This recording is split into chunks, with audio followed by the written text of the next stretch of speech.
There's war going on in this world. A war on freedom. He's acting outside of his authority by saying you can't put something that you want in your own body. That's your own personal choice, and can't nobody take that from you, you know? You're one of these taxpayers, and these are all your documents, and this is how we're going to rob you. It's fucked up, man. It's more war, it's more spending, it's more debt, and it's less freedom. We don't do that here. Some people think that you can't be radical and pragmatic. This is what we need, is a pragmatic radicalism, not moderation. Hardcore radicalism, but smart shit. It's not sitting in a fucking basement with a bunch of fucking nerds. You don't know shit, and that's the thing. You have to talk to people who think differently than you. Like, his focus is not how horrible the government is, it's how wonderful liberty and freedom are. That's what drives us. People are coming together more and more and more and more as the government has been failing us. We're just getting started. Hello, everybody. Welcome to Fight for Liberty Live. We have an awesome show for you guys today. I mean, I think most of the shows are awesome, but this one I've been stoked for a little while. But before we get into that, we're going to tell you about some awesome people that we like to support and that likes to support us. First of all, we're going to talk about my good friend Harrison Kemp. He's running for governor in the state of Maine. And other than our guest tonight, I think he's got the best shot of a victory of any libertarian candidate in the entire party this year. So go on over, check him out at kempformaine.com, or you can go to this cool little URL, kempformaine.com/fightforliberty. If you want to throw him like $5 or $10 or a couple hundred, that would be dope too. They really need help petitioning. If you live in Maine right now, if they get on the ballot, they get on the debate stage. So that's huge. Harrison is running against bad on guns, bad on taxes, and bad on COVID candidates from both parties in a state that's super libertarian on all of those issues. He's actually got a really good shot. So go on over, check him out. And then while you're doing it, go to nuggofknowledge.com. And then you can check out all of the wonderful cannabis products that we offer over there. We've got Delta 8 carts, we've got CBD, CBG flower, gummies, tea, honey, all sorts of stuff. There's a picture. If you go onto the social medias and such, there's a picture of Afro Man holding some Nugg of Knowledge product because he tried some Nugg of Knowledge gummies the other day. So that's cool. I wasn't a part of that. I wish I was. That was Dan Berman. So go check that out. And you can use promo code FSM to get 10% off. And right now, if you click the link that's in the description, you can go and sign up for a monthly subscription. So you just get a new vape cart every month and it cycles through all the different flavors, and you can specify if you want like indica or sativa or hybrid, or you don't care. Or you can get like one of each. So you get like 3 a month because that's more realistic, right, guys? So go check that out. Click that link and then come back here and finish watching the episode because we have an awesome, like I said, guest for you tonight. He is a former public affairs specialist for the U.S. Army, former chair of the Indiana Normal, former lieutenant governor candidate in Indiana, and now running for United States Senate, the one, the only, Mr. William Henry. Welcome to the show. Thanks so much, David. I'm so glad to be here. I am stoked to be here too. Thanks so much for having me tonight, man. Yeah. And hey, thanks for hanging out the other night when my show crashed and died. Yeah, that was fun too. Yeah, and that was a great conversation. Very good. It really was.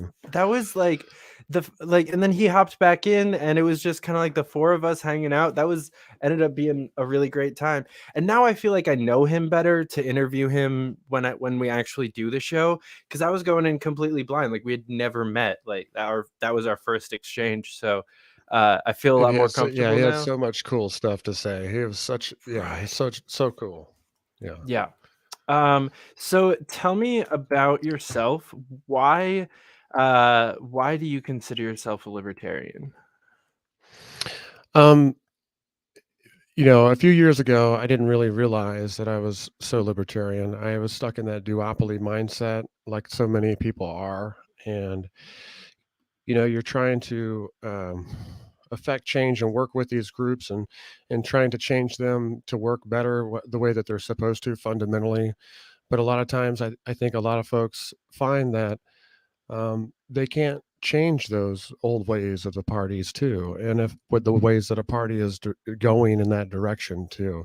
A lot of these parties aren't adhering to their values and their core principles, and a lot of people are looking at somewhere else to go to nowadays. And Libertarian Party has that because it has the best values of the Democrat Party and the Republican parties and other nonpartisan issues that really need to be having focus on. And getting into the libertarianism and those principles and those values, started to understand and see that over the last really, a couple of years before I really got involved and started to become a libertarian myself. I love that. So yeah, when I joined, I very much resonated with that. I had gotten pissed off by both of the other parties, and then Gary Johnson said guns and drugs, and I was like, oh, I can have both of those at the same time in the same party. Done. Yeah. Sold. That's Yeah. all it took, because that was the only place where I could be for both. And at the time, I didn't smoke yet. I voted libertarian before I ever tried cannabis, but I was still like pro cannabis legalization. I understood that like morality and legality should be two different things. I still thought it was bad, but I was a good Christian libertarian at the time, Yeah. Yeah. And once you start to understand, what libertarian is and how those principles and those values really resonate freedom and liberty, and what that means as an individual to have that choice as an individual across the board, across so many spectrums, and using the Constitution as the backbone of that. And you can't argue with that. You can't. And it's the best of everything. And I think that libertarianism really is the way of the future. And as far as political parties go, and everyone's looking for that place to land, and they're not feeling that place in their current parties as well. I think the climate and the mood is shifting huge, and folks are moving over to libertarianism and really taking it seriously, and we're getting really great volunteers working and organizing throughout the United States, in Indiana, especially after the Rainwater Henry campaign of 2020. We captured more than 11% of the vote in the state of Indiana, and that really it sent waves throughout the state. We beat the Democrats in 32 different counties. Really sent a lot of parties into activation mode, and a lot of affiliates started to get motivated and reorganized and started to push at their local levels to really pull candidates at those levels too.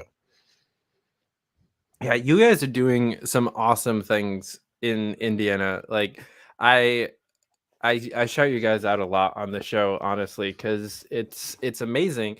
Like I left the Libertarian Party because I don't really believe that it has a chance in most states, including New York, where I'm from.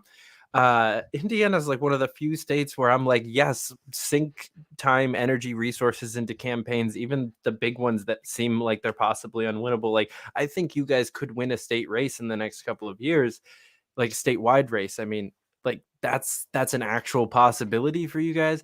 Like I said earlier during the promos, I think that's a possibility in Maine. I think that might maybe be a possibility in New Hampshire in the very near future, or in the fairly near future, but that's about it. Like if you live in any other state, I think it's kind of it's too far, too little too late. But you guys have really made waves. What do you think about that 2020 campaign really like broke through? It was just the messaging and reaching down to the people, and the way that Donald's messaging and speaking style is, and the way that he did speak about these mandates and these shutdowns and the oppressive moves that our state government was putting on our constitutional rights, that really struck to the heart of a lot of individuals in the state of Indiana, and that resonated with them, and it got to their core emotion of what was happening, and that really got them moving, and a grassroots effort started from there. We had tremendous advertisement and help throughout the state, signs everywhere, billboards. People were spending their own money for billboards and those type of things. So it was a great effort throughout the state, and it really came together, and it was a tidal wave of work. I think what the constant thing that I've seen in almost every, I'll just use the blanket term anti-establishment, campaign that's been even close to successful, I mean, obviously not win, but like really making waves, is a dedicated grassroots effort that has almost no ties to the campaign in any way, shape, or form, because they don't like, they're not part of that system. There's just people going out and doing random shit, like buying billboards. Like I don't know if you were you following the Ron Paul campaigns in 08 and 12 at all? Were you When was it? like in 08 and 2012, Ron Paul's presidential races? Were you? I remember him. Yeah, I remember him running. Yes. Because I remember, or I don't remember this. I remember this only because I just watched it, like a documentary about it a couple months ago. But they bought like a blimp, and flew it around with like Ron Paul 08 like flying behind it. And it was like this huge thing that they kept up in the air for like 4 months straight, just through like crowdfunding and stuff. Like that's the kind of stuff that it takes for campaigns to be successful. As much as I talk about building campaign infrastructure and that kind of stuff, like you need to have a candidate that'll fire up at least a couple people to just go do random shit, like go wave signs on a street corner, go put up a banner, just something like that. And yeah, and it activated people from all walks of life across the state, and all types of people came forward and they wanted to support the campaign, and they put their effort and their volunteer work and money behind the whole campaign, and they really believed in what we were doing, and it was just absolutely tremendous to see come together. So I want to rewind a little bit further on your resume and talk about a little bit about what you did with the Army. And I'm curious how you think your background in basically like government propaganda helps craft your messaging as like an activist and a politician, and how you're able to carry some of those skills over. Well, yeah, it's always good to understand how it works too from the inside. And but working as a journalist, a lot of times we would focus on the positives of the story, and we would take the positive aspects of what was happening out in the field, and we would give that to the public to show what their tax dollars were going to and what our efforts were going to, and to really just tell the story of what's happening on the battlefield. And being able to work in public affairs and then work overseas and work in these emergency situations, and you see the organizational structure of those command structures, basically from the state level and the federal level, and then overseas in the international when you're working with coalition forces and things like that. So you kind of see that organizational structure of how these alliances and how these things kind of work together, and you're able to apply that in what you're doing as far as organizational goes. So I was able to apply that, the communications functions, and reformat the communications program for the American Legion when I came back from those deployments, and had all that experience over that almost 10 years of public affairs and public relations at the state and national and international levels. Was able to just, roll that into the state communications function. And when I say American Legion, I think a lot of people think of a post. This is an administration over all of the posts in the state. This is what holds the conferences and the conventions and all the administrative functions of the organization in the state. And all of these posts would be affiliates of the state membership. And the state membership did have at the time 75,000 members for the American Legion, and 370 posts throughout the state of Indiana. Wow. We're in every single county, and they're well organized, and working in that organizational fashion, and then having to go out and campaign for commanders and those type of volunteers who were at the top of their class for so long inside of the organization and work their way up. That also gave me experience in the campaigning and that type of moving from place to place to place, and speaking in more of the talking points, and speaking on more of the just direct stuff in the area too, and be able to talk to the people as well and craft that message around where you're at. But having that experience and being able to apply that to the administration of that organization, and then other organizations that I was a part of, was really able to use those skills, for the betterment of those organizations. Mm-hmm. Yeah, it's nice to see people in the movement that actually have communications backgrounds. Obviously it's a trope of ours at this point, and an unfortunately true stereotype of, a lot of nerds, a lot of people that don't do well speaking to crowds, or even, and especially not people that have experience in crafting a message, because there's a big difference between talking and crafting a message and then messaging. Yeah, there's a marketing and promotion aspect that has to come with that too. And you got, when you're working on particular campaigns within an organization for a particular reason, and you have to craft a message around those campaigns, you have to have, a structure with that too. And you have to understand that. And that really helps push message and message structure too, once you get going on a political campaign, and once you really get going on an actual functioning too in a political office, if you ever get elected. Yeah. So yeah, I was on the phone with one of my coworkers earlier today, kind of complaining about how the campaign we're working on right now is being run. Because I'm like, this guy needs a different campaign manager for the general election. Like this needs to not be this, because he's campaigning like a normal Republican. Like, it's a 5-way primary and everyone's campaigning pretty much exactly the same. It's like, hey, look at me, I'm conservative. We're going to close the border. We're going to stop crime.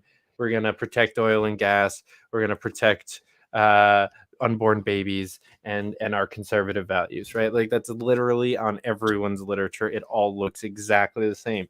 Meanwhile, our candidate is about 10 times as experienced as any of his competitors in this race. He blows them out of the water in so many different ways. All of them. There's one that was a city councilman that can kind of claim like this is the logical next step for him as well, and he's qualified. But even him, our candidate blows him out of the water, and they're not campaigning on that. They're not campaigning on any of his experience in getting shit done. He's been working in the appointed bureaucratic system and the nonprofit system for decades, and actually getting shit done. He's never been elected, but he's been appointed to a bunch of things. He's literally one of the 10 arbitrators from the US that Trump appointed to the NAFTA arbitration committee. So we have 10 people from the US that fight all of those trade negotiations with Mexico and Canada. He's one of them. Is that on any of the campaign literature? No. Yeah. I'm like, what the hell, guys? Absolutely. Yeah, and advocacy and activism really does, make a difference too.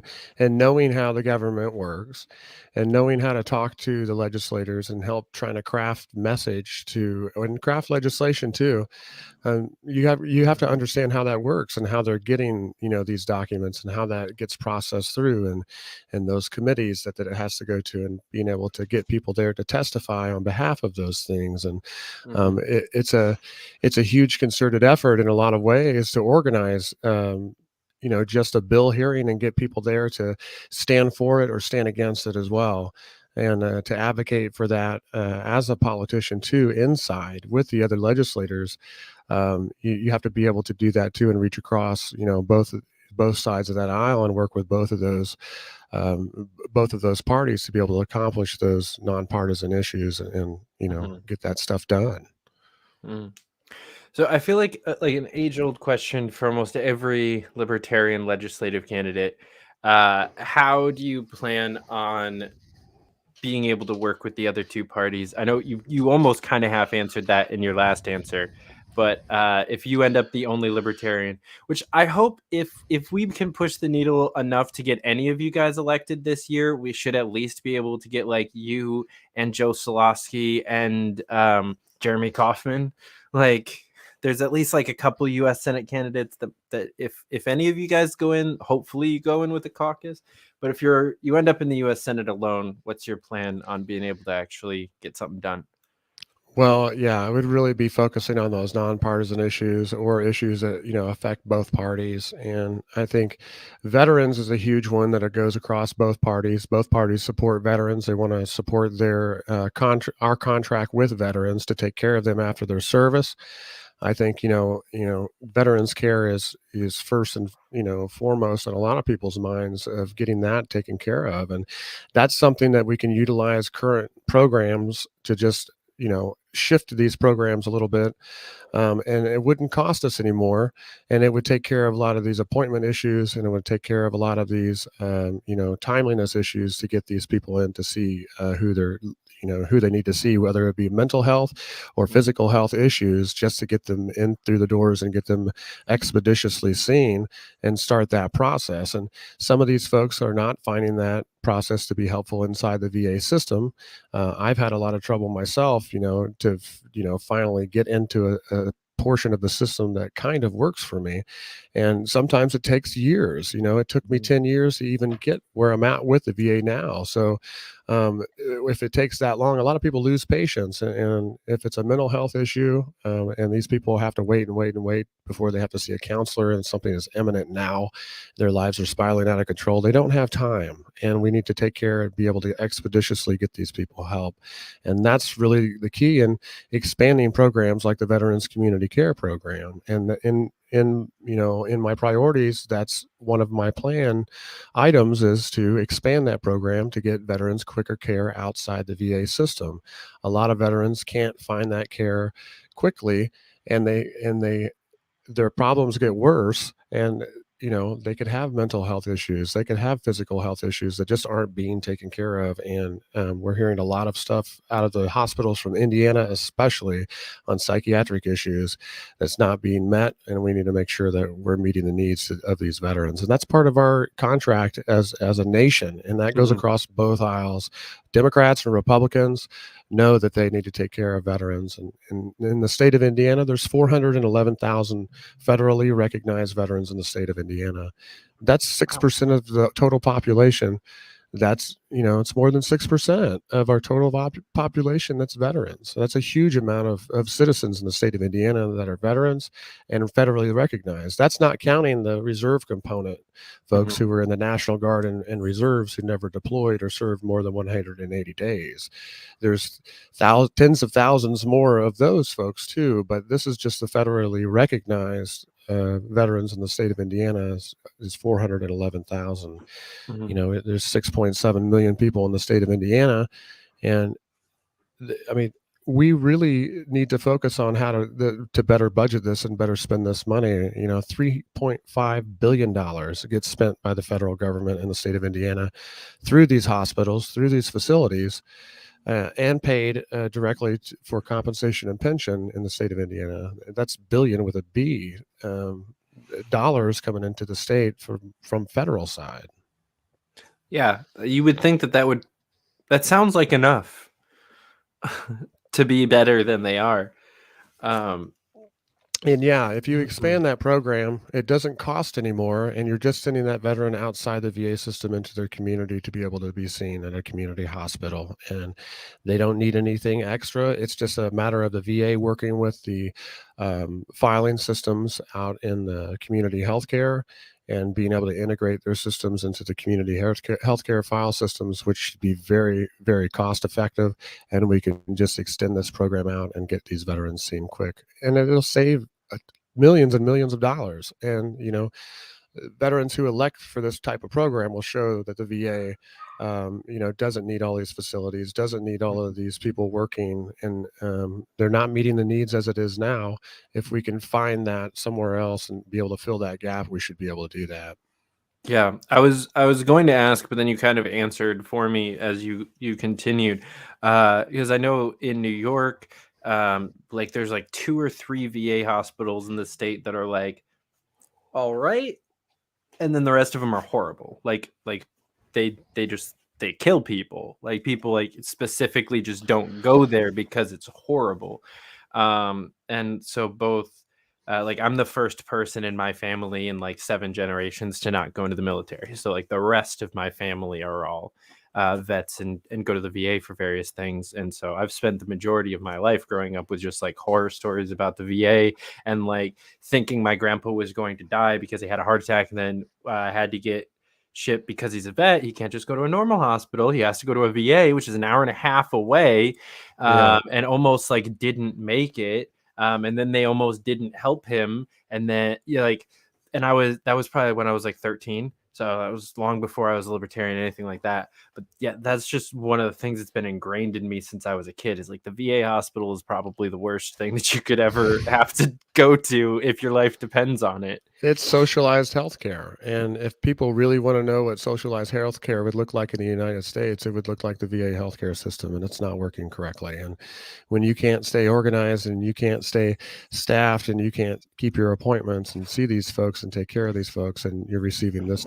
much money out of government taxes and dollars, something's severely wrong with the system. And you can see that across the board. And it's been like that for many years. They've gotten better at a lot of things, and the people at the VA really do care about, veterans' health, and they do want to bring better care and better health to veterans, but they need a lot of help to figure out what needs to go, what needs to stay, and how to cut and budget that whole operation as far as the VHA and the health VA altogether administration. Yeah, I like that you brought up the socialized healthcare, and because it will never not crack me up a little bit that Bernie Sanders was the head of the VA for 9 years or something like that, and it's like, so you even it was you were in charge of the thing that you want everyone to, and you fucked it up. That's always going to be one of my favorite, just irony moments, because I don't know. There's a lot of committees and functions within the Senate and Congress itself that we can bring these people in front to testify regarding some of these budgeting things and get them to specify as to what they're budgeting these things for and how that money is being spent. We can dig into that with these budgeting agencies as well, and see exactly how that money is moving around and ensure that it's moving correctly, it's getting to where it needs to go, and it's being used, appropriately. And my time here in the state, working for veterans, I brought fraud, waste, and abuse to the public light about our state agencies that were misusing, mismanaging, and misappropriating government and donated funds from here in the state. And that was federal funds, that was state funds, and also donated funds.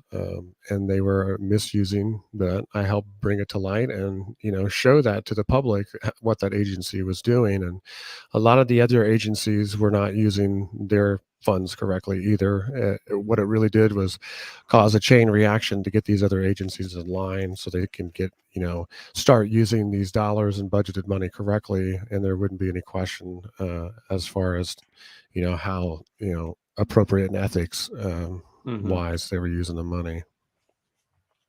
I love that. So this show is mostly an echo chamber show, right? Most of my audience is libertarians. We talk about how to do how to fight for liberty is kind of the base of the show.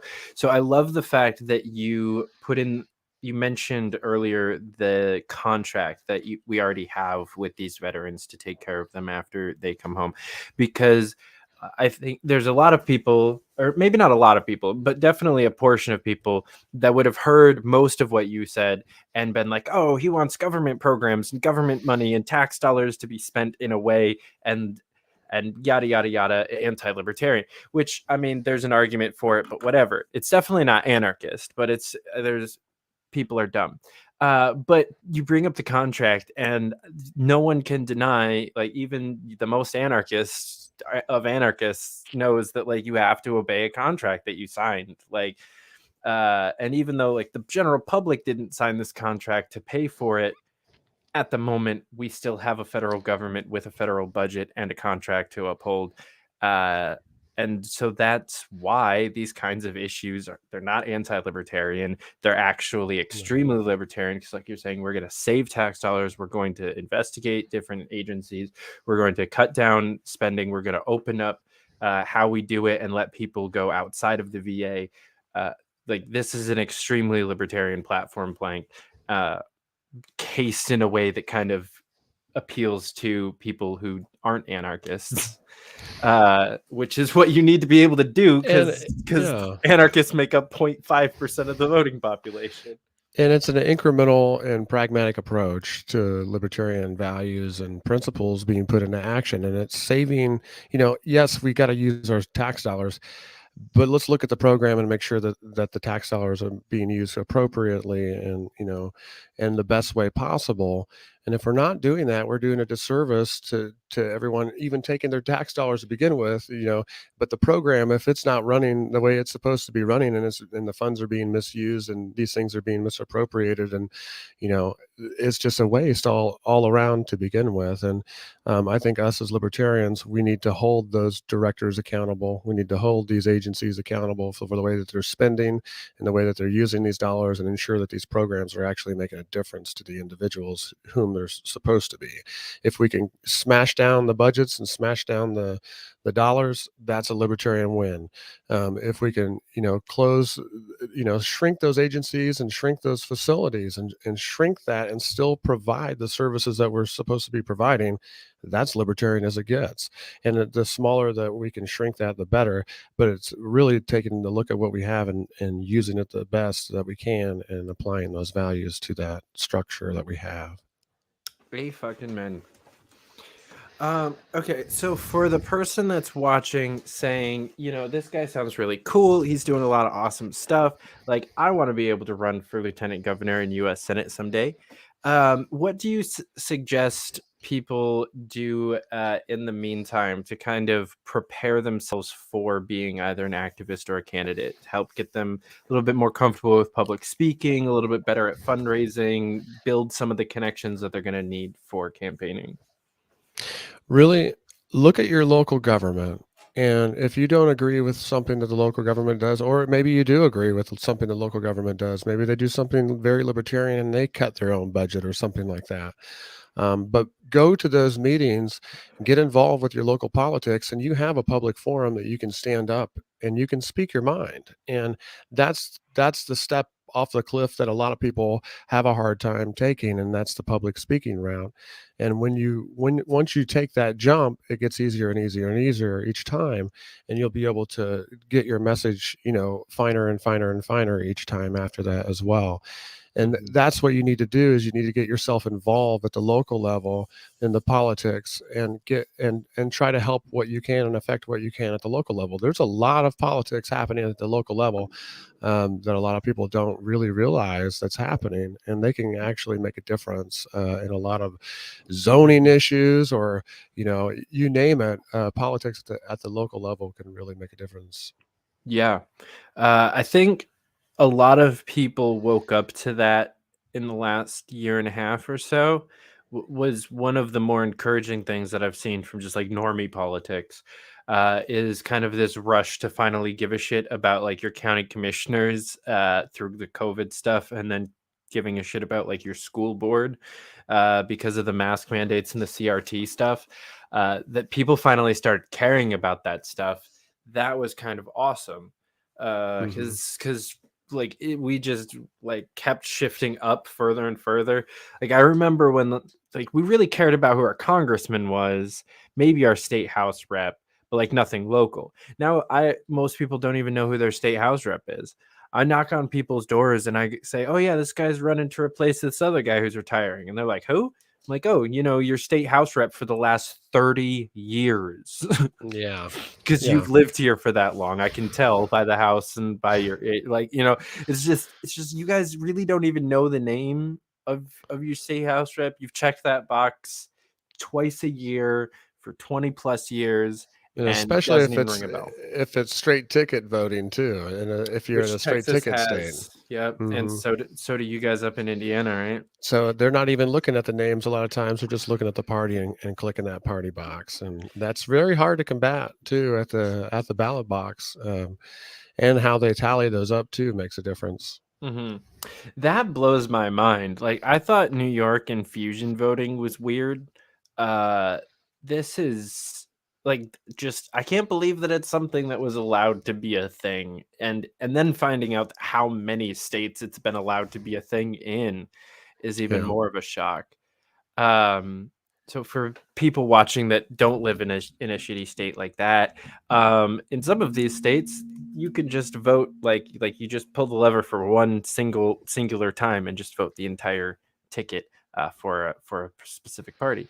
So you don't have the option to like vote for one random independent or libertarian. And if you do, most of the time your entire ballot gets voided. Yeah. It's all depends on how they check that stuff at the end. And the Libertarian Party in the state of Indiana, our ballot access depends on our Secretary of State's race, and we have to maintain at least 2% overall vote in the state for our Secretary of State candidate to maintain that ballot access. And we're really hoping that momentum, from the Rainwater campaign too, and where we beat all those Democrats at, resonates with the Secretary of State candidate. And we can, if we reach 10%, that gets us primary access, and it gets us a whole other, roles within functioning at the election commission too. Yeah. Yeah, you guys aren't really worried about not hitting that 2% for any reason, are you?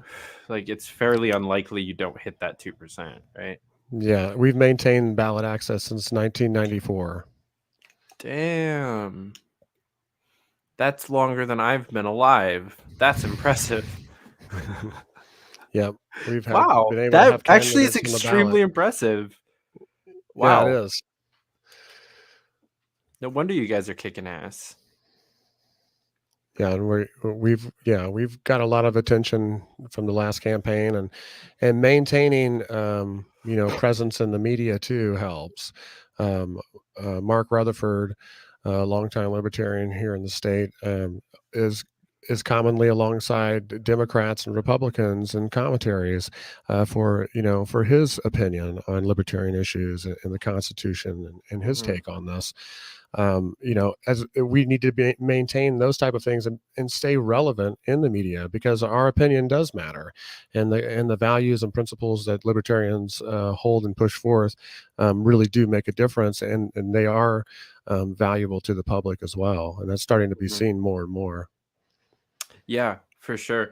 I've noticed people, even if they don't like associate with us or identify with us, I have a lot more of my friends coming to me just with the question of, well, what's the libertarian perspective on blank? Whether it's a current event or just like a policy position, it's something that like they might still be like commies or like normie Republicans or something else, but they want to know where we stand. And a lot of times they're not asking for my opinion, right? They're actually asking for like the official like party stance, which is what I'll give them. Because most of the time that's easier. But yeah, you're right. I think that a lot more people are, well, what do they have to say? And even when I'm out knocking doors, I'll drop the L word every once in a while, just to kind of like, one of my like side quests with this is to try to just drop that as many times as I can, to just kind of like normalize it a little bit more in some of these more true conservative Republicans, like the good kind of conservative. And a lot of them react really positively, like they already are cool with us. And I made a joke about libertarians to one guy, and he's actually like, oh, I'm actually cool with those libertarians. Like I like a lot of their ideas. I'm not one of them, but like, I like where they're coming from.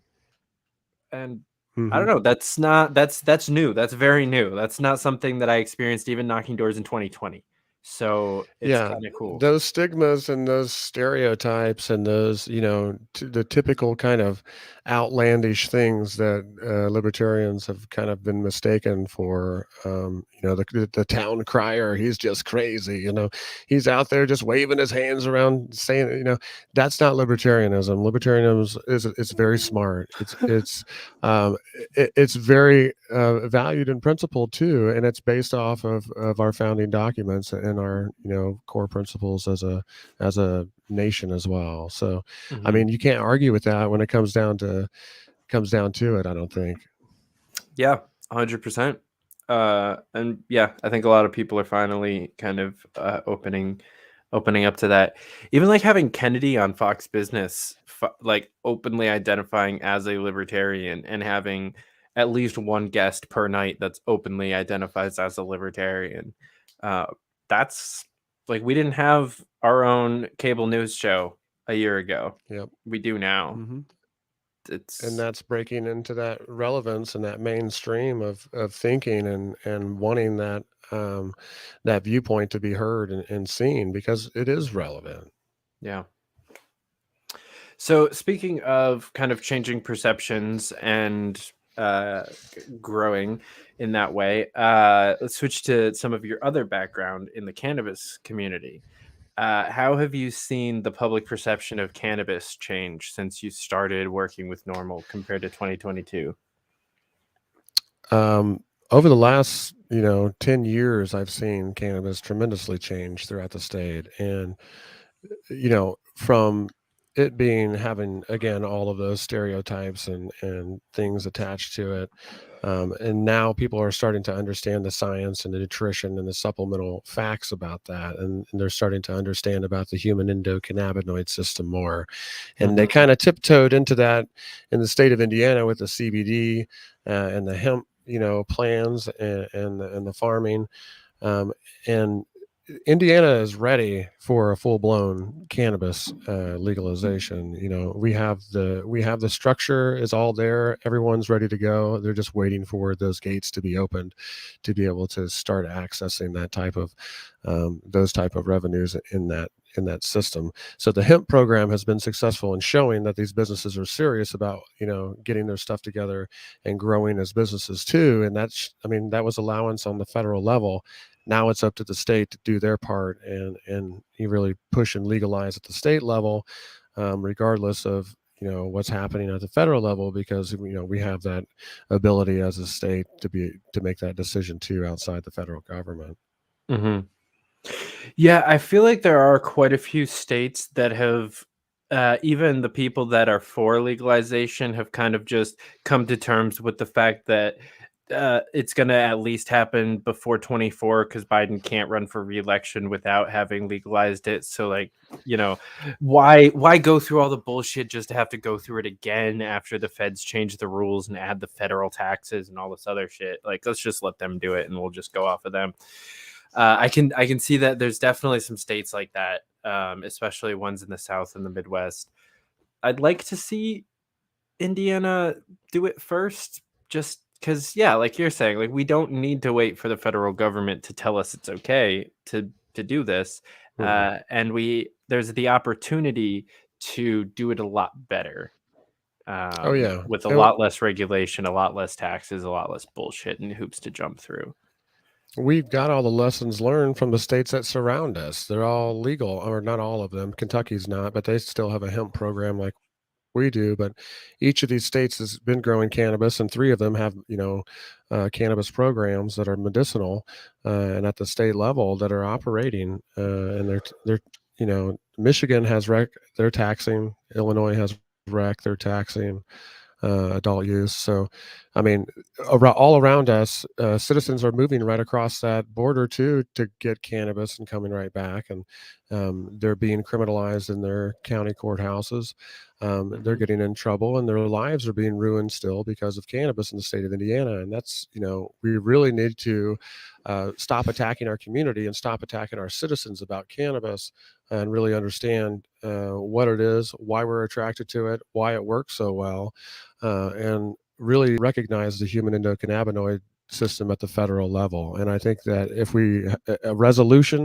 a joint resolution would solve a lot of issues, I think, and recognizing the human endocannabinoid system as a legitimate human regulatory system. And show that to science, that this is real science, that take this legitimately, because it is, and it's being ignored right now by the pharmaceutical companies and the big medicine. It's being ignored because the facts of this is it has to do with nutrition and supplement, and the omega-3, omega-6 fatty acids and the cannabinoid acids within this plant material are nutritious, and they provide us with phytocannabinoids, which fit into our endocannabinoid system in our CB1 and CB2 receptors. And this is science that is absolutely fact at this point, and medicine needs to recognize that at the corporate level of pharmacy and the FDA and CDC and all of these medically related.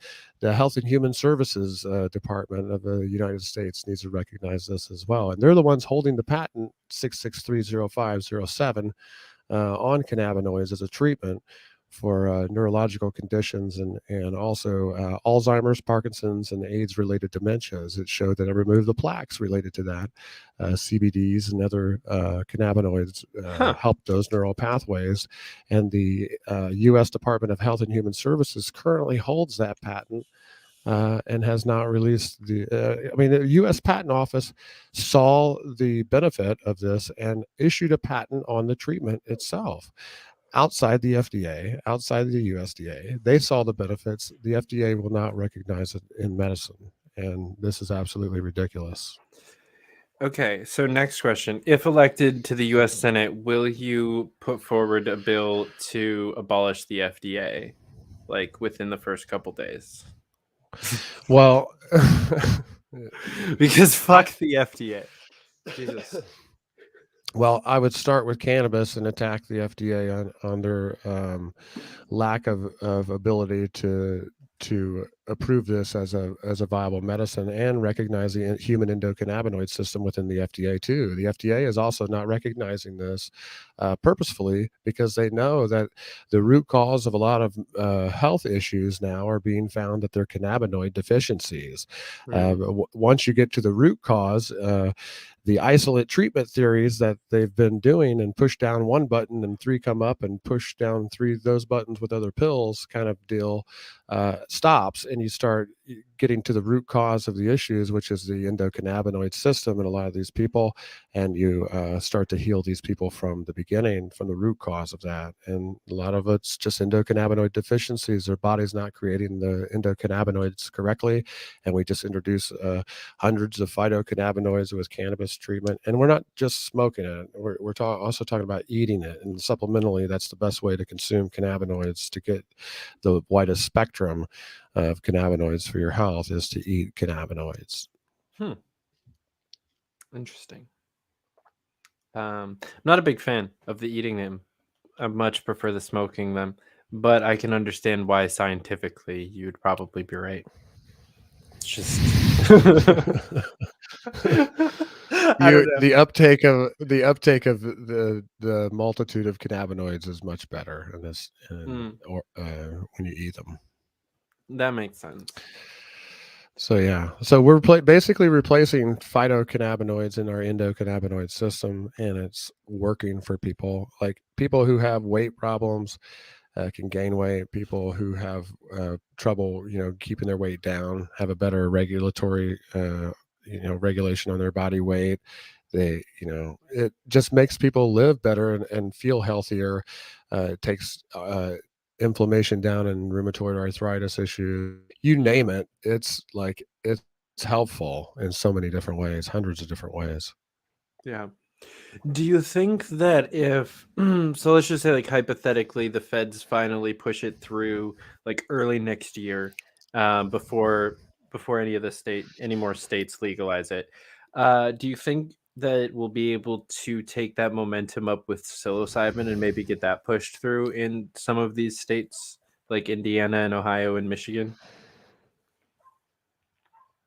In some of these states, I think psilocybin will be legal before it is here in cannabis is here in the state of Indiana. And really, the FDA has approved medications that are cannabis derived. Epidiolex is one of those medications that is actually, it's derived from the plant. It's a CBD oil that's prescribed It was put through the pharmacological approval process for an exception by the FDA, and they approved it for applications for epilepsy and things like that. So the FDA has actually approved, cannabis drugs, but they won't admit that cannabis is an effective treatment for these conditions. Also, there's the synthetic THC, which is Marinol. Marinol is prescribed for people with chronic pain issues and who are undergoing cancer treatments and things like that in pill form, and it's a synthetic THC delta 9. That's also prescribed and allowed by the FDA. So the FDA continues to just ignore the fact that, yes, it's being prescribed and used through the pharmacological system, and it's being used for these certain conditions, but yet they won't admit that it's actual medicine. Just like they won't admit that hyperbaric oxygen treatment helps traumatic brain injuries and some of these other organ failure issues off-label, off of what they normally use it for, like the bends and stuff like that. These hyperbaric oxygen therapy chambers actually help people oxygenate their body and help them heal from internal injuries. But the FDA and insurance companies and these things won't pay for those types of treatments because the FDA hasn't shown that to be, they've refused to show that as beneficial to those people who receive those types of treatments. It's just the FDA standing in the way, and they become more of they're working with the pharmacological, groups than with us for the citizens. They're not working for us anymore. They're working pretty much for them and just holding them to those standards and holding their hand through those processes. Man, that's fucked up. Every time that I hear a new story about a new thing that the FDA is fucking around with, it just that's why that really is, when we talk about abolish all the three-letter or like what three-letter agency would you abolish? It's like I really would start with that one, and it's the one that scares more normies than the rest of them. I think to tell people to their face, like, I want to abolish the FDA. I think it's murdering people basically. In all reality, it is killing people daily. We need to get rid of it. It freaks a lot of people out, but I'll fight it to the death because I firmly believe that it's killing people. It's not allowing people to get what they need, and it's giving people literal poison because they'll approve bullshit, but they still won't approve psilocybin or cannabis or just hundreds of other things. It's ridiculous. Oh yeah, and the drugs that were touted as very safe kind of drugs and everyday use type of drugs, like Zantac, for example, turned out to be a cancerous mess for a lot of people who took that medication daily for a number of years. So that medication was passed by the FDA, like hundreds of other medications that were before that they eventually found out that weren't safe and they shouldn't have been approved at all. And you wonder, how did they get approved at all? Did they not pay attention to these sort of side effects that were happening to these studies? Were they not watching? And and after the 2020 election, I personally started to get into these studies because I started working at a lab that was conducting these ongoing medication studies.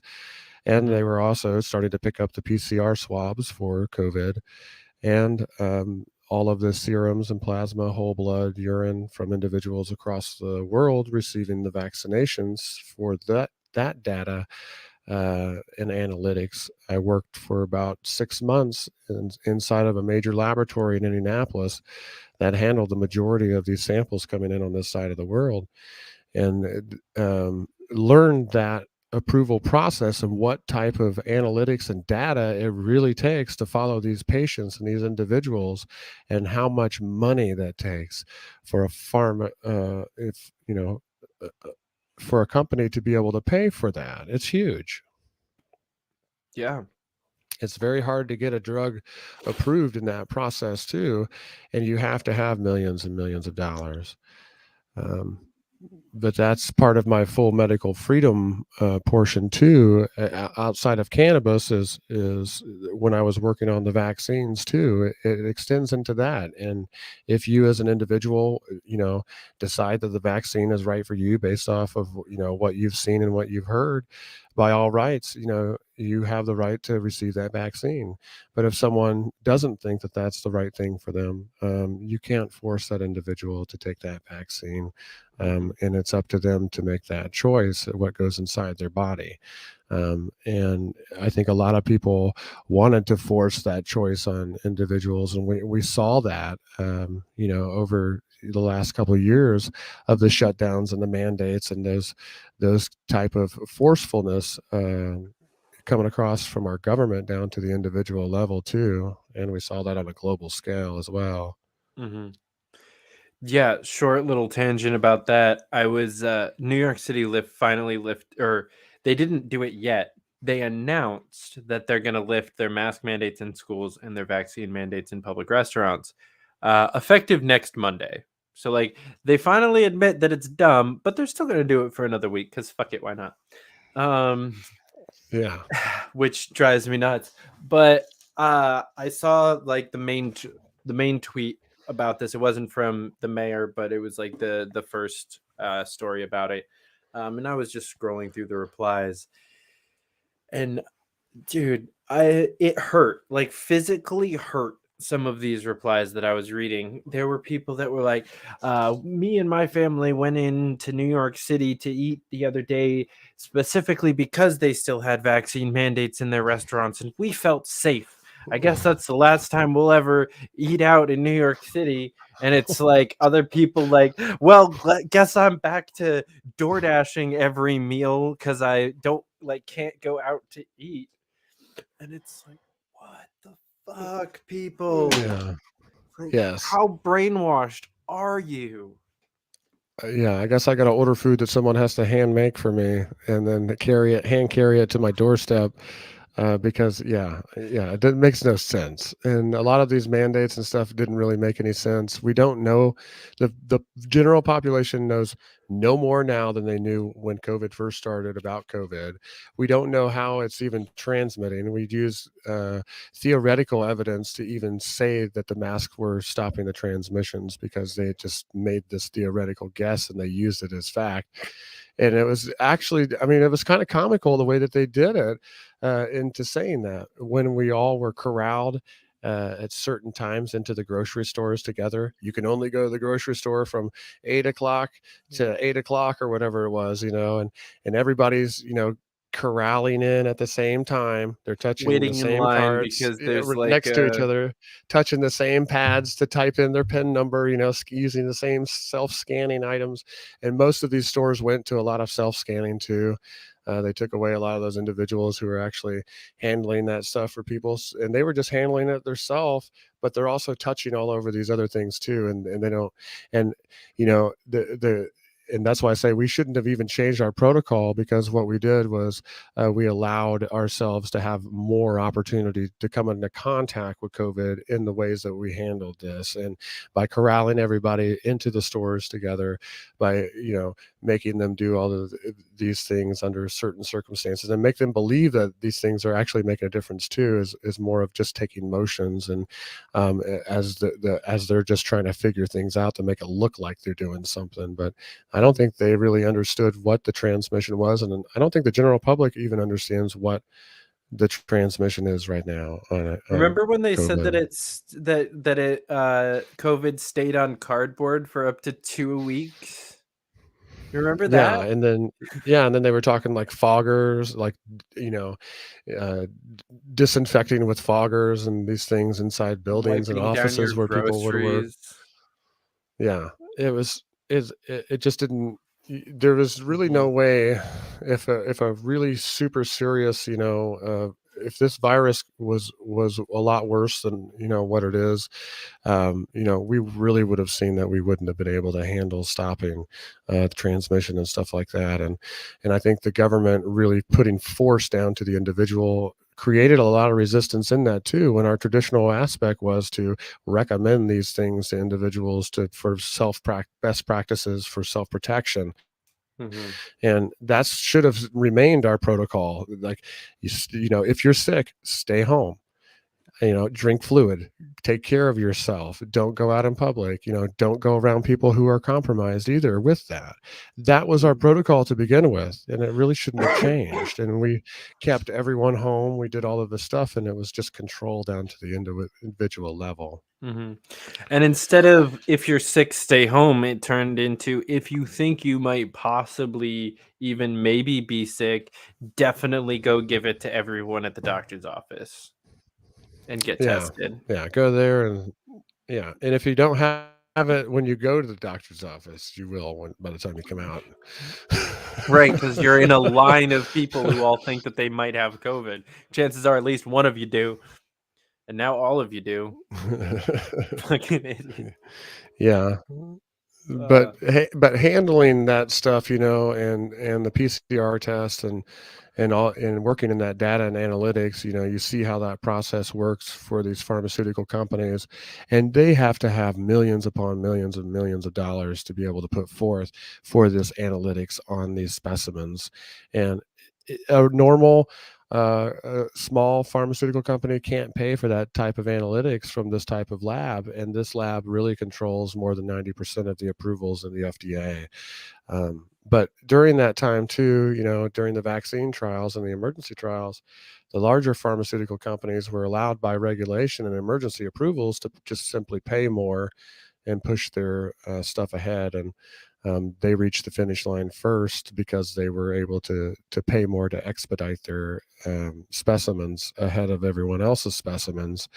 That's why we have those larger pharmaceutical companies who did reach the finish line first with questionable at best vaccines at this point.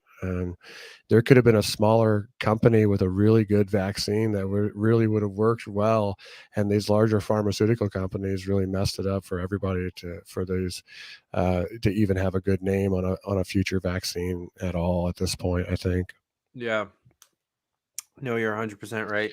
That's something that I kind of didn't think about until a few weeks ago. I was having a conversation with somebody and comparing case numbers and vaccine percentages with other countries. And I was trying to make a point. I don't even remember what point I was trying to make, but I ended up being completely wrong because my friend was just like, well, no, they used a different vaccine in that country. And that one, is actually good and it actually works. Like you really just can't compare that. The point is this. And I was wrong. He completely dismantled my point, but it's because I wasn't even thinking about the fact that oh, maybe some of these countries actually aren't getting poisoned. Yeah. Or maybe maybe they had pharmaceutical companies in their country working on a vaccine and they want to, stay, very in touch and understanding how that process is working for them too. And they have that independence and ability to do this in a lot of these other nations, but we have to follow what the FDA says is approved and their, standard of data to be able to approve that and what they set as the criteria. We just have to be able to provide that criteria, and those larger companies were just simply paid to have it pushed ahead and reach that finish line. So we got what we got because we allowed that speed to that type of speed to happen, and them to just simply pay more and reach the finish. Mm-hmm. And then we're seeing, I don't know how valid this is because I honestly don't believe anything I've heard about Ukraine and Russia. Zero of it do I believe. But so this may or may not be true. Who knows? Who gives a fuck?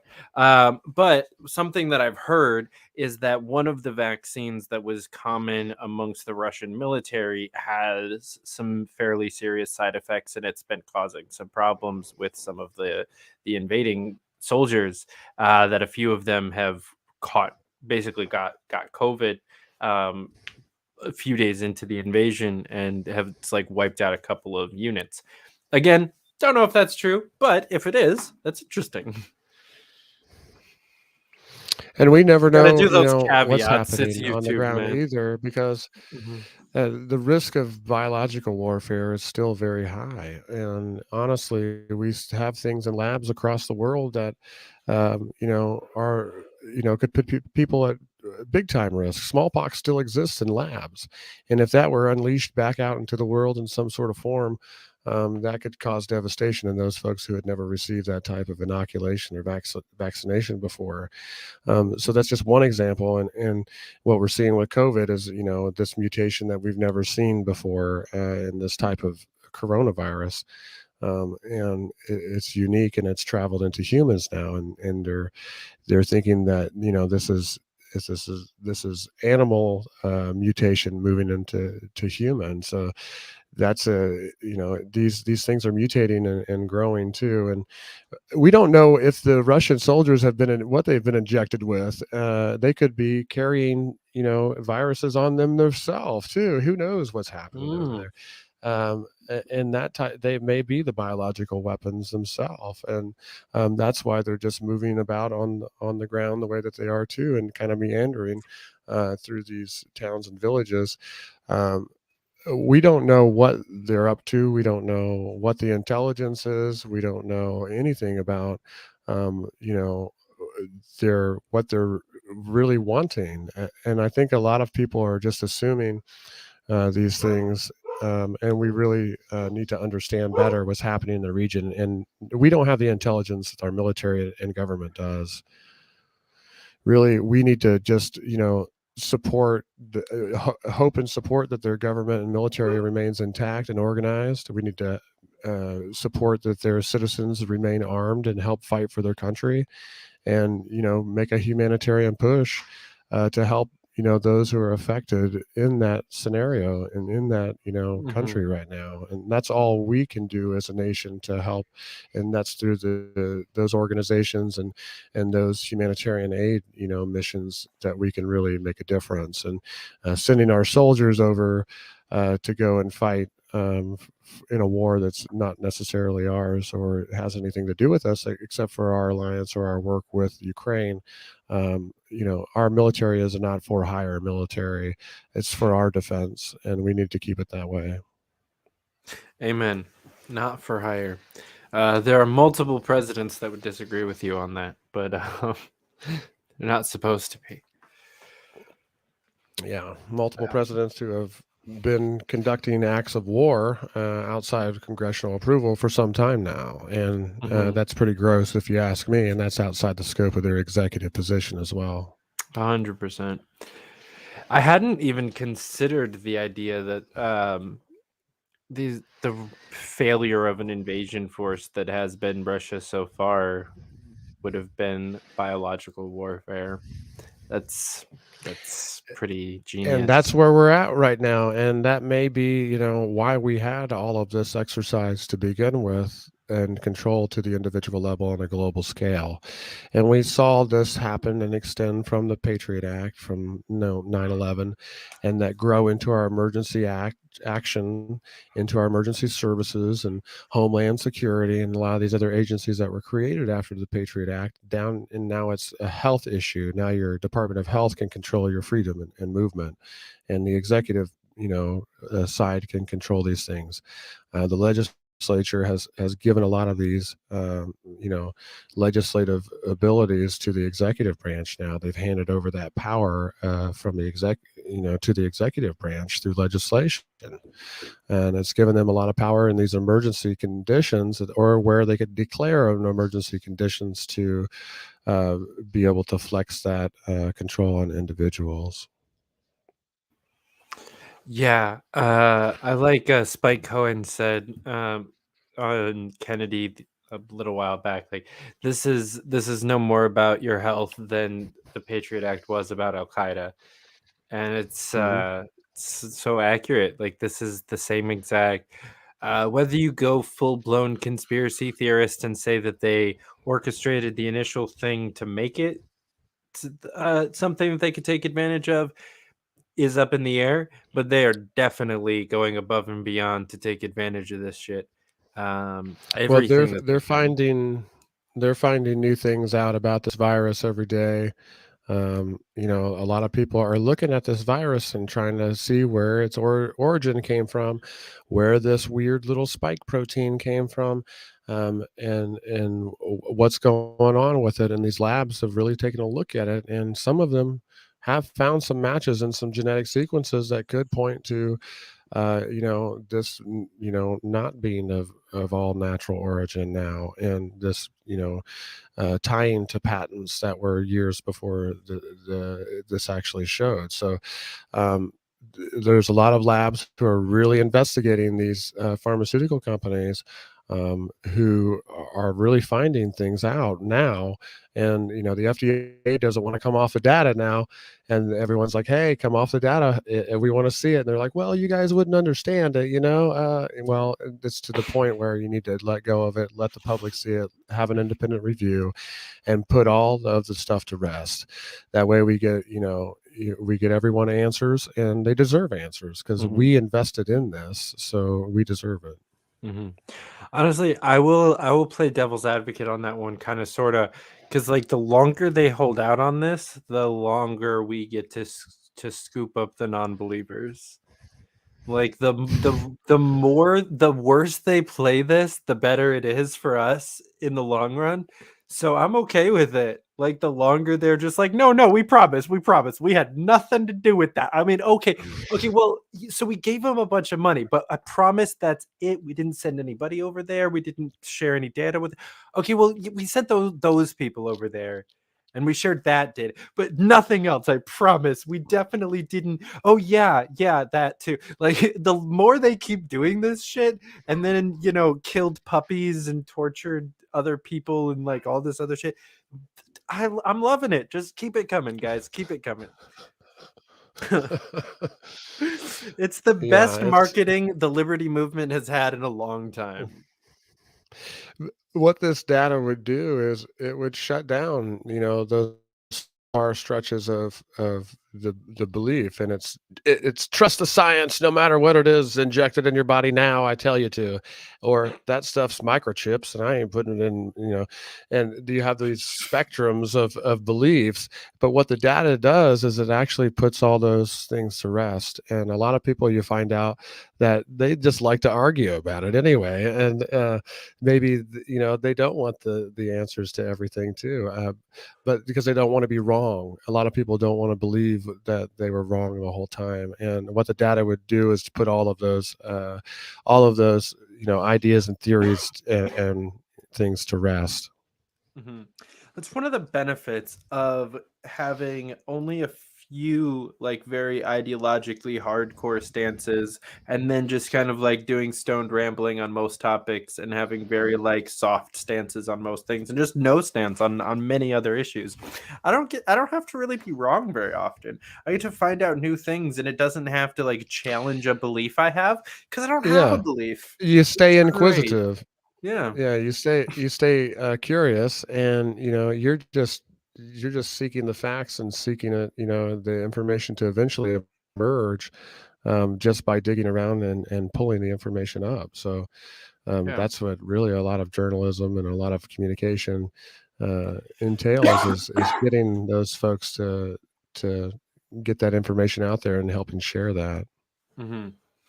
Yeah, I've been so I started off kind of one of those, like, if you think you should get it, you should get it kind of people. Like, I didn't get vaccinated because I was a healthy 24-year-old that it just worked in 14 states and shook hands with 100,000 voters and didn't get COVID. So like, I'm like, no, I'm okay. Like, let's let everyone else get it first, at least. And then they started talking about mandates before I even really had a chance to get it. And I'm like, well, you told me I had to, so now I'm definitely not going to, because I'm a contrarian, like, obnoxious person. You tell me not to? Oh, okay. I'm going to do it and take pictures. Right. Yeah. You tell me to do it, I'm not going to do it. That reminds me of the literal pictures that we have of us smoking under the no smoking signs from that time with Spike and Tom Queter. Anarchy at its finest. But yeah, it's like, so I started off very middle of the road. And I had friends on both sides being like, no, you're wrong, blank. No, you're wrong, blank. And I was just like, guys, I don't have an opinion. I'm not a scientist. And I didn't have any scientists on the show. I didn't have any medical professionals on the show. I just didn't touch the topic for a while because I don't know shit. Right. And then I started making friends who actually did know shit. And like I had Matthew Crawford on the show a couple days ago. And him and I have been friends for almost a year now. And so he's been like, every time he's discovers a new thing, he's telling me. And I know that he's digging through like actual legitimate verified statistics on things and actual data and telling me actual like just objective facts because he's kind of obnoxious about how much he hates subjective stuff. Now I think he's gone a little bit like he's dipped into the conspiracy theory field, but for the most part, like he brings me like very detailed, very actionable stuff. And some other of my friends are just coming to me with like no, this is what's going on. Like, this is how bad it is. Like the people that you said, oh, if you want to get it, like you should have told them don't. Cause like that's the that's the truth here. Like, guys, don't get it. It's and in the state of Indiana, we're supposed to have what's called ombudsman, and they're supposed to be able to provide the benefits and the risks of these types of vaccinations to people across the state. And each of the congressional districts is appointed by the governor, an ombudsman, and their job or their duty is to supposed to supply the information to the public about these types of things. And I called the ombudsman immediately when they started the shutdowns and started to ask them about what their plans were about informing the public about these vaccines and the risks and the benefits, and to be able to provide that to the public. And they had no plan. They had no way to do that. And I don't think that they ever really did get involved at their level of appointment at the state to be able to provide that information. But that is supposed to be part of their call of duty, is to provide that data and that info to the general public about the risks and the benefits of any type of medication, but especially something during an emergency shutdown. So yeah, it was. That's insane. That's really cool that you have that position in Indiana. I've never heard of that before. That's kind of neat. It'd be But they did neater absolutely if they do nothing. it. Yeah, it would be neat if they did shit. And you know, when they first started vaccinating folks, they did the most vulnerable, they said, but it was also the easiest to get to and vax, which was the prisoners, and it was the people in the long-term care facilities, our elderly, and some of these other folks who really couldn't fight it too much or couldn't argue with it too much because of the reasons that they were saying why they were being vaccinated. So I think, you know, we really tested this out on those individuals too, because they were some of the first people to receive these vaccines. And they said, oh, you know, it's our most vulnerable, you know, we have to prevent the spread of this. And we're giving it to our most vulnerable in its first stages. And they're really just, you know, testing it on these, you know, folks too at the same time. Yeah. And I think we've seen such a just blatant lack of fucks given when it comes to like honesty and decency in the media. Like it's bullshit. Like so much bullshit. Like I think the first thing that really like stood out to me was early 2019, I think it was, where there was that video that went viral from like ABC of bombing in Syria, and it turned out to be like an artillery range in Virginia or something like that. Like that was that was a couple years ago, but that was a big deal, and everyone just kind of brushed that off, and it was like, oh, okay, so they lied, all right. And I was like, that sounds like it's not the first time they've done that, and it won't be the last. And now we're just seeing just most of it's bullshit. Like almost like we talked earlier about like Ukraine. Like I don't believe anything I see. There are 7 different propaganda wings, all vying for the same story. You're seeing the same pictures with 2 completely different headlines attached to them. You're seeing people that died, supposedly died this week, but also died in the bombings in 2018. Like it's just all of it's a lie. It's so wacky. It's so crazy to see them reusing that media too in these instances, and expecting people to not catch on to that or not, find that. That's just really strange that this stuff is starting to emerge too, that they're repeating and reusing some of this media and this material as if, they're just going to grab it out of the air and say that this person is this person when they're just pulling photos. It's really strange to have that happening in the media, and have them manipulating that message to out. I mean, being shown that like they're being like called out on it too. Yeah.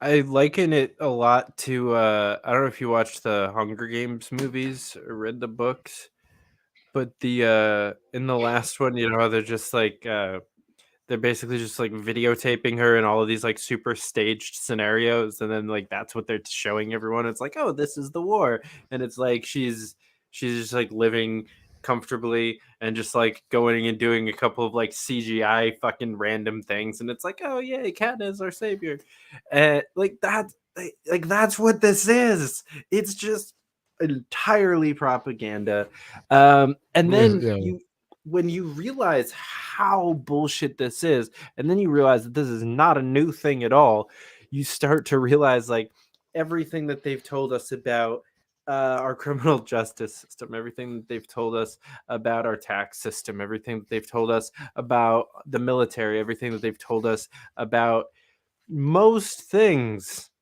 is bullshit.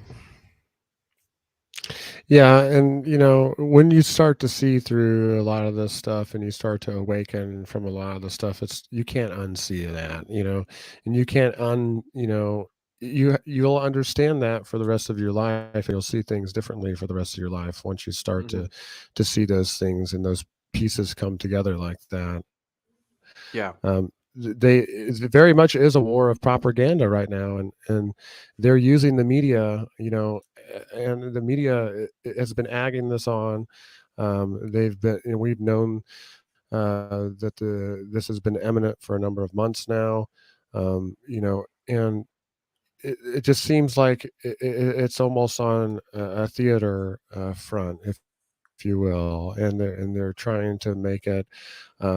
It's being propagandized, and to see the leadership out there on the ground, and then all of these stories about these fighters on the ground, and these acts of bravery and these type of things, and then they're using the media to try to promote those type of things on both sides, and to justify their actions on both sides too, and all in between, because you have all of these factions too, trying to create their own messages in between there too, and to try to pull from that as well.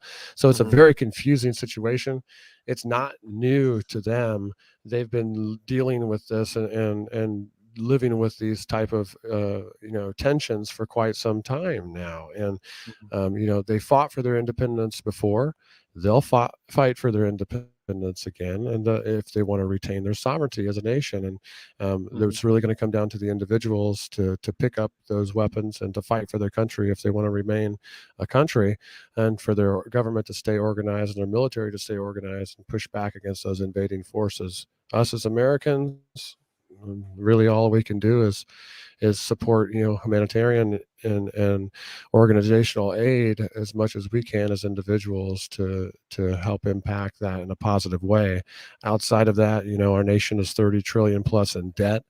We have veterans that we can't even take care of now, so to even mention pushing them into another war is absolutely ridiculous, especially after the trillions and trillions of dollars that we have spent in Afghanistan and Iraq over the last 20 years. So it's been a tremendous debt incurred as price and human capital as well. And we need to start focusing on our country, get our debt to income ratio balanced, and really start to become a manufacturing and a production country and build our economy, so we're not such a consumer economy, and we're not so dependent on these easy things on foreign trade. We can do a lot of this stuff automated here in the United States. We could take away a lot of these certifications and permitting and things like that for businesses at the small and medium size, and really get business growth and innovation happening in the United States again, to where we are the leader in manufacturing and production. We are leading those type of things. And we just have to use automation for a lot of this stuff now, and we can produce much of this stuff here in the United States. I mean, these companies are going overseas and doing these manufacturing jobs. It's not necessarily because they pay these people less. It's still machines doing the work overseas. Just bring the machines here, bring up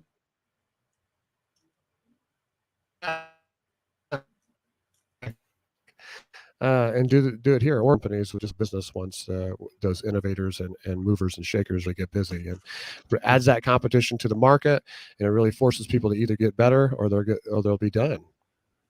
Yeah, and the less we restrict people, the less we tax them out the ass and make them jump through regulatory hoops and all this other bullshit, the better we can actually perform as people, and the more money we'll have left over to help people out. Maybe we could afford to just like voluntarily donate to Ukraine. But unfortunately, we they don't even robbed have our most of us. bills. We Right. can't even pay our own bills right now. So yeah, we owe these countries more than we can pay. One thing I do want to bring up, to circle back to like the multiple wings of propaganda conversation, is the other thing that's making this a significantly more interesting situation is the god tier shit posting going on of like fake news accounts posting completely made up bullshit just to fuck with people has been just, as a avid shitpost enjoyer and connoisseur, I have never seen this many people dedicate this much time and energy and skill into just confusing the ever-loving fuck out of the population.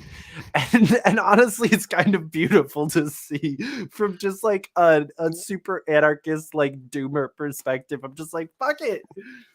You can't believe anything anyway. Why not make it funny as shit? Yeah, it's crazy, and I love the satire and the parody stuff too. You know, you have to laugh at some of these situations too, and you have to make light of some of these situations. And but the real situation in Ukraine is, I mean, it's terrible what's happening right now, and the attacks and the death and devastation that's happening to their communities. And really, there's no good way to look at that. And I think that the more that we can focus on that humanitarian front, the better we will be to support them as a nation as well. 100%. So before we wrap up, tell people how they can find your campaign, how they can find LPIN, how they can get involved if they live in or outside of the state. Go. LPIN.org. Go there. You can check us out. We're doing a lot of organizational things in the state as far as our party. We've got great affiliates throughout the state, and it's really building momentum. We've got a tidal wave of gold coming through the state, and it's looking really good for this next year. The organization is really growing, and we've got a lot of great volunteers participating at the county, district, and state, and federal levels too. We've got a lot of things moving, a lot of things shaking in the Libertarian Party, and we're really ready to come out swinging in 2022. We've got great candidates coming, and we're really excited about this next year. If you want to read more about me and read about my campaign, volunteer or donate, go to williamhenry.us. You can find all of my information on there. I'm also on social media, Facebook, Twitter, Instagram. Come and visit me and interact with me online, and I'll talk with you, and we can engage about stuff on there. And I'm very active and communicating and with constituents. Mm-hmm. And for the record, guys, I wrote Will because it fit better onto the thing, but he's William on most things. So if you're trying to find him, look William, not Will. It just looked weird with the whole name. It took up too much of the screen. It was just easier to say Will. Yeah, a lot of the advocacy and activism that I've done over the years has put me in close proximity to a lot of the congressional folks from the House of Representatives and the senator side too, and their staffs advocating for veterans issues and cannabis issues at the federal level, as well at the state level. I'm very familiar with how the structure of government is in the state and federal level, and how to move those bills and advocate those bills and really get action across the board for some of these things that we can take care of in Congress, and we can just work together to move these things forward and get them done. And I think that I can represent the people the way that they need to be represented in Congress, and not be a push button politician, and not just just do whatever I'm told, to push that button whenever. I want to represent the people the way that they're supposed to be represented, and carry that torch forward to Washington, D.C. Hell yeah. I'll shout out one of your volunteers or your campaign manager, because she's been in the chat most of the time. She's one of the best volunteers the LP has, as well as I know Cassie is also out in your state kicking ass. You guys have Evan McMahon, probably the best state chair in the country. Indiana's fucking dope. I'm sad that I could not make it out there. I'll be in Pennsylvania next weekend, not Indiana, sadly. Sadly for like that specific reason. I am excited to go to Pennsylvania as well, but I'm sad I won't make it to yours. They've got a lot of folks who got elected last year, so I mean, they really did some work there. They did some great things, so it's really good to see the party growing across the board.